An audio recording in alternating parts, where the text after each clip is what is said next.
gluten and dairy free needs to be what your autistic child's diet consists of. I want to explain to you right now why that is, because there's actually some really great science and data behind it. This is harmful misinformation.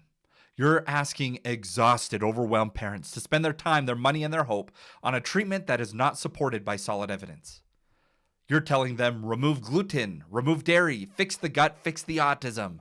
And what that often means in real life is taking away the only foods that child will eat, increasing stress around meals, pouring energy into something that may not help. Parents are already caring enough. They deserve better than overpromised science. I'll admit, autistic kids do have higher rates of real gut health issues. Constipation, diarrhea, pain, that part is very real.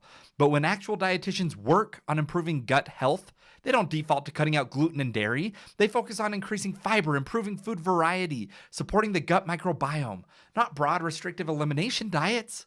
Now let's talk about the actual claim. The leaky gut theory says gluten and dairy breaks into opioid-like peptides. Those peptides leak through the gut, enter the brain, and drive autistic behaviors. Sounds scientific, right? But here's the reality. We do not have consistent evidence that autistic children have higher levels of these peptides.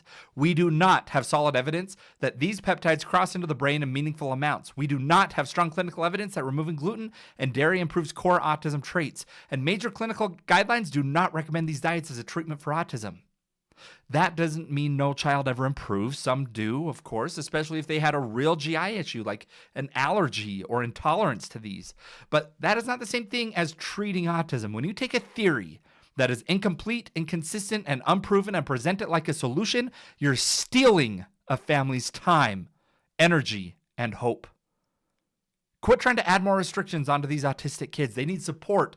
They need real nutrition and care that's actually grounded in evidence.